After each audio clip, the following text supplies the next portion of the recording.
मैं Sumit sir, success point coaching centre पकवाई महाराष्ट्र बलिया। बच्चों, आज हम पढ़ेंगे कूलाम का नियम।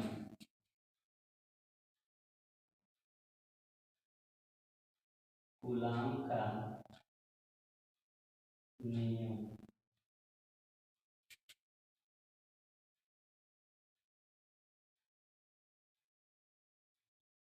Coulombs law.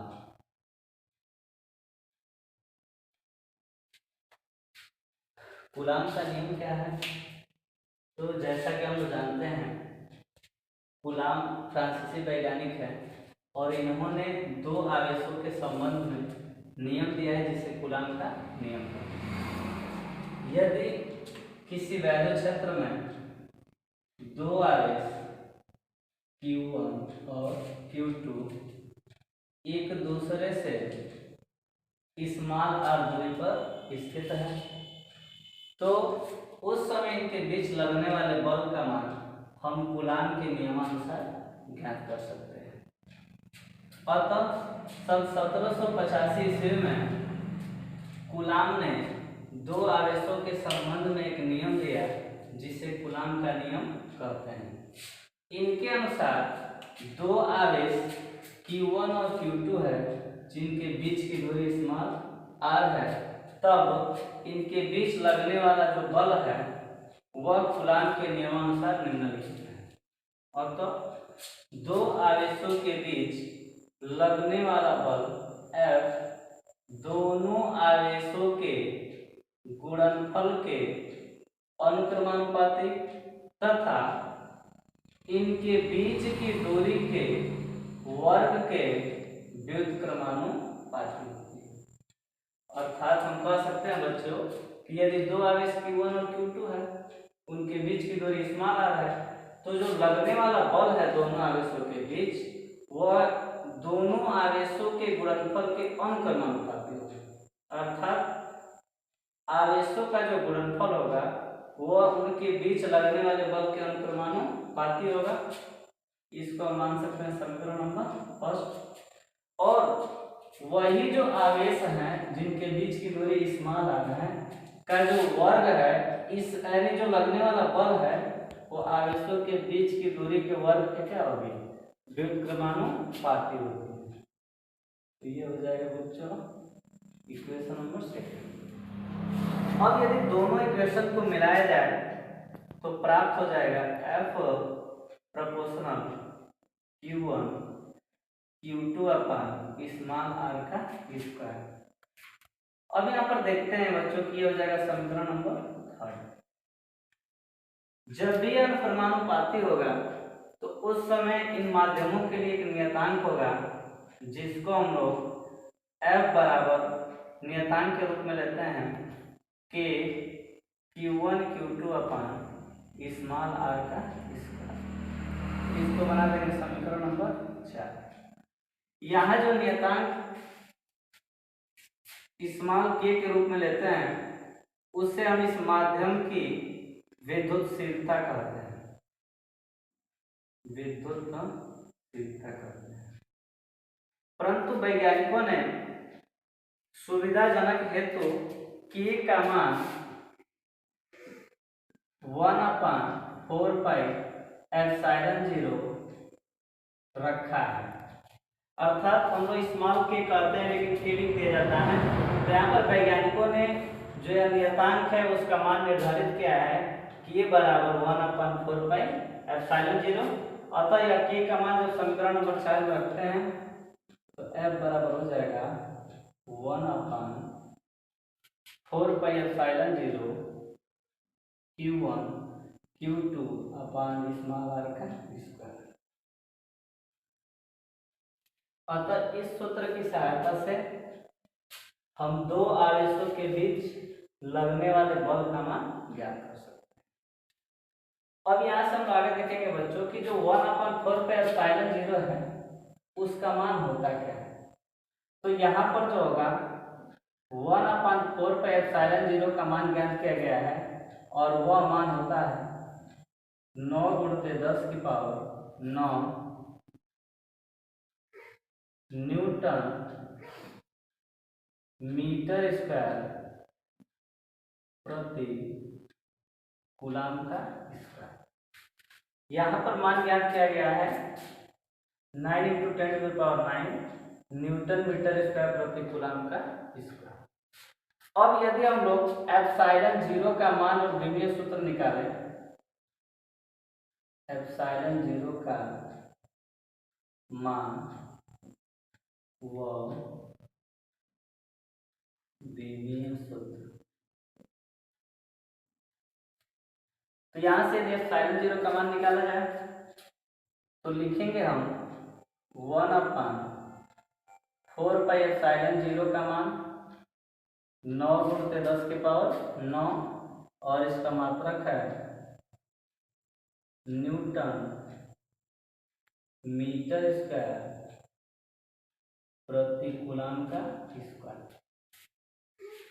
अब यहाँ पे बच्चों एप्सिलॉन 0 का मान निकालना है, तो हम इसके मान को यहाँ से ज्ञात करेंगे तो लिखेंगे एप्सिलॉन 0 बराबर 1/4 पाई इंटू 9 × 10⁹ और अगर इस मात्रक को लिया जाए तो ये वाला जो हिस्सा होगा वो पहले होगा और ये वाला बाद में होगा। अर्थात हम यहाँ से लिख सकते हैं डायरेक्टली कूलाम स्क्वायर प्रति न्यूटन मीटर का स्क्वायर, अर्थात ये जो मान होगा वो बटा में चला जाएगा न्यूटन मीटर का स्क्वायर। अब यहाँ से 1/4 पाई का मान ले लेंगे 3.14 इंटू 9 × 10⁹।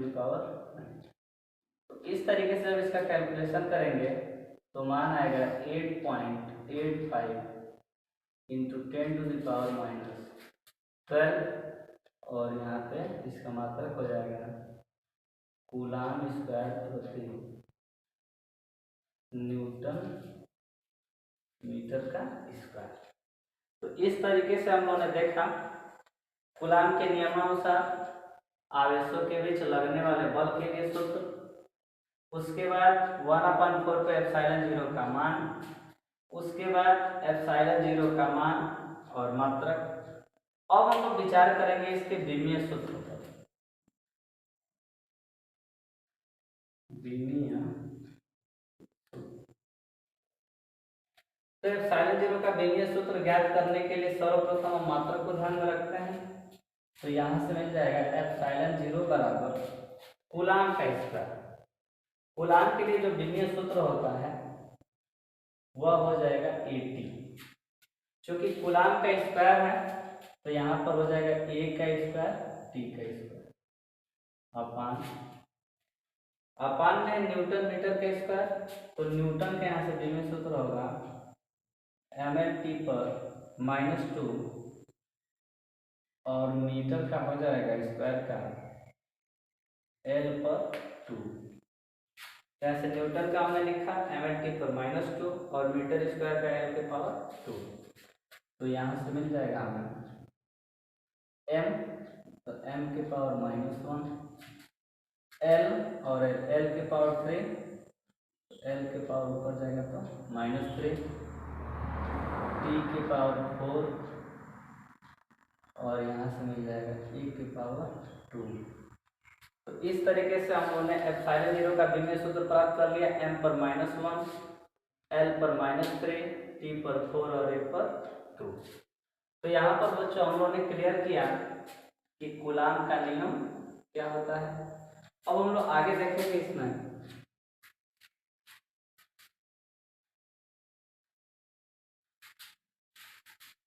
यदि हम लोग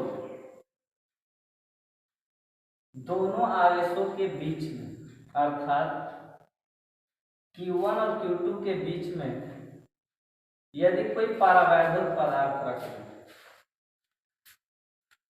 परावैद्युत पदार्थ अर्थात उसको कैसे दर्शाते हैं। अब परावैद्युत पदार्थ का मतलब होता है परावैद्युत, पारा का मतलब परावैद्युत मतलब विद्युत धारा से, अर्थात जो विद्युत धारा से परा ही अर्थात कुचालक पदार्थ। और कुचालक पदार्थ के अंतर्गत मुख्य रूप से कांच, रबड़ आबनूस, सूखी लकड़ी इत्यादि मोम वगैरह रखने पर इसमें धारा के मान में कमी हो जाती है, अर्थात धारा प्रवाहित होती है। अतः इस तरीके से यदि Q1 और Q2 के बीच में वायु या निर्वात हो तो उस समय K का मान 1 होता है। तो हम कह सकते हैं कि उस समय इसके बीच जो लगने वाला बल होगा 1/4πε0 Q1 Q2 अपन R का स्क्वायर होगा। अगर परावैद्युत के रूप में किसी दूसरे कुचालक पदार्थ को रखा जाए, जैसे मोम, कांच, रबर, तो उस समय जो होगा परावैद्युत पदार्थ का जो मान होगा वह 1 से अधिक होता है। यदि परावैद्युत के रूप में धातु रखा जाए तो उस समय इसका मान जो होता है वो इनफाइनाइट होता है, अर्थात अनंत होता है। जल के लिए परावैद्युत का जो मान होता है वह 81 होता है। तो इस तरीके से हम देख सकते हैं कि जो परावैद्युत पदार्थ रखा जाता है उसका जो मान होता है वो श्रेणी क्रम में क्रमवत वायु या निर्वात के लिए जो होगा 1 होता है। अगर कोई दूसरा परावैद्युत पदार्थ हो तो उसके लिए 1 से अधिक होता है। धातुओं के लिए इनफाइनाइट होता है और जल के लिए सर्वाधिक 81 होगा। अब यहाँ पर हम विचार करेंगे कि परावैद्युत पदार्थ होता क्या है या उस माध्यम का परावैद्युतांक किसे कहते हैं। डाइलेक्ट्रिक परावैद्युतांक क्या होता है? तो परावैद्युतांक को हम K से प्रदर्शित करते हैं और K बराबर होता है ε/ε0। अर्थात यदि मैं कहूं कि किसी माध्यम में निर्वात की विद्युतशीलता, या मैं ऐसे कहूं कि अगर यहाँ पे माध्यम देखा जाए तो 2 माध्यम, एक तो जिसमें आवेश रखे गए हों और दूसरा जो आवेशों के बीच रखा गया हो। तो इस तरीके से हम कह सकते हैं कि निर्वात, यानी हम कह सकते हैं कि किसी वैद्युत क्षेत्र में रखे किसी माध्यम की विद्युतशीलता और उसी माध्यम में रखे निर्वात की विद्युतशीलता का जो अनुपात होगा वही उस माध्यम में क्या कहलाएगा, परावैद्युतांक। कहने का तात्पर्य यह है कि यह किसी कोई भी माध्यम हो सकता है, अर्थात निर्वात के अलावा मोम, कांच, रबड़ कुछ भी रखा गया होता हो तो वो एप्सिलॉन होगा, और यहाँ पे जो निर्वात होता है यानी वायु होता है वो ε0 होगा। इसी दोनों के मान का जो अनुपात होगा वो क्या कहलाएगा, परावैद्युतांक कहलाएगा। तो इस तरीके से हम लोगों ने कूलाम के नियम के पूरे पॉइंट को जो है क्लियर कर लिया है। अब हम लोग आगे पढ़ेंगे वैद्युत क्षेत्र की तीव्रता।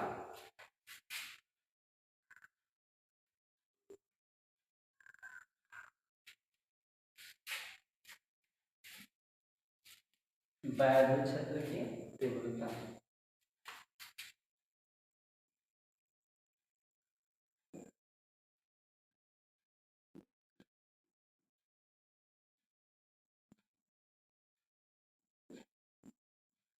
वैद्युत क्षेत्र की तीव्रता इसे कहते हैं इंटेंसिटी ऑफ इलेक्ट्रिक फील्ड।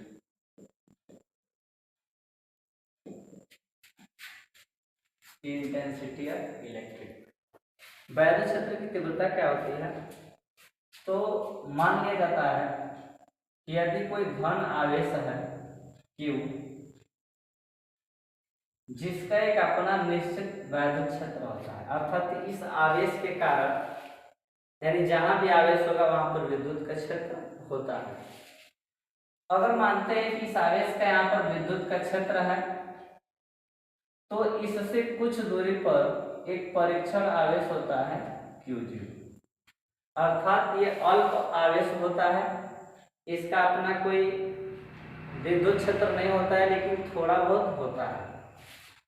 अब वैद्युत क्षेत्र की तीव्रता है क्या? तो कहेंगे कि किसी भी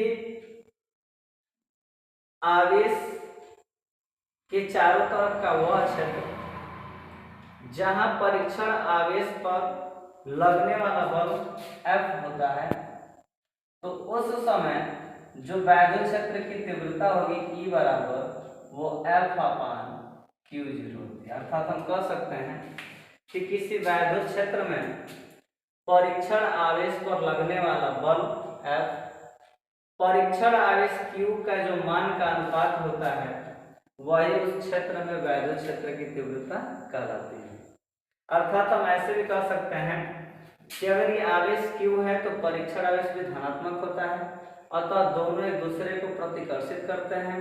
अतः उस स्थिति में जो दोनों आवेशों के कारण जो लगने वाला प्रतिकर्षण का बल F है और जो परीक्षण आवेश के मान का जो निष्पत्ति यानी अनुपात होता है वही उस वैद्युत क्षेत्र की तीव्रता कहलाती है। चूंकि वैद्युत क्षेत्र सदिश है इसलिए इस पर वेक्टर लगा देते हैं और बल भी सदिश है, तो यहाँ से प्राप्त कर लेंगे हम लोग कैपिटल यानी वेक्टर E बराबर वेक्टर F/Q0। वैद्युत क्षेत्र की तीव्रता सदिश राशि है, अतः इसका जो मात्रक होता है वह होगा न्यूटन प्रति कूलम। और इस सूत्र की सहायता से लगने वाले बल का भी मान ज्ञात कर सकते हैं। तो यहाँ से लगने वाले बल का मान हो जाएगा वेक्टर F बराबर वेक्टर E इंटू Q0। तो यहाँ से बच्चों हमने ज्ञात किया कि वैद्युत क्षेत्र की तीव्रता क्या होती है और वैद्युत क्षेत्र की तीव्रता का मान हम इस सूत्र की सहायता से क्या कर सकते हैं, ज्ञात कर सकते हैं। यदि कहा जाए कि यहाँ पर सब जो है कि वैद्युत का क्षेत्र है तो यहाँ पर आवेश Q1 हो सकता है, कहीं Q2, कहीं Q3, कहीं Q4। तो उस समय हम कह सकते हैं कि जो कुल वैद्युत क्षेत्र की तीव्रता होगी वह हो जाएगी वेक्टर E बराबर E1 E2 E3 dot dot dot in finite. अर्थात जब यहाँ पर आवेश Q1 होगा तो इसके क्षेत्र की तीव्रता E1 होगी, यहाँ Q2 होगा तो E2 होगा, यहाँ पे Q3 होगा तो E3 होगा। इस तरीके से तो जो कुल वैद्युत क्षेत्र की तीव्रता की परिणामी जो मान होगा वो कुल अलग अलग तीव्रताओं के योग के बराबर है। तो बच्चों निश्चित रूप से आप लोग को ये समझ में आया होगा, और अगर आपको जहां भी समस्या नजर आएगी तो आप मेरे नंबर पर क्लिक करके सूचित कर सकते हैं और निश्चित रूप से आपको क्लियरिटी बताया जाएगा और मन से पढ़ाई करिए। आज के लिए इतना ही।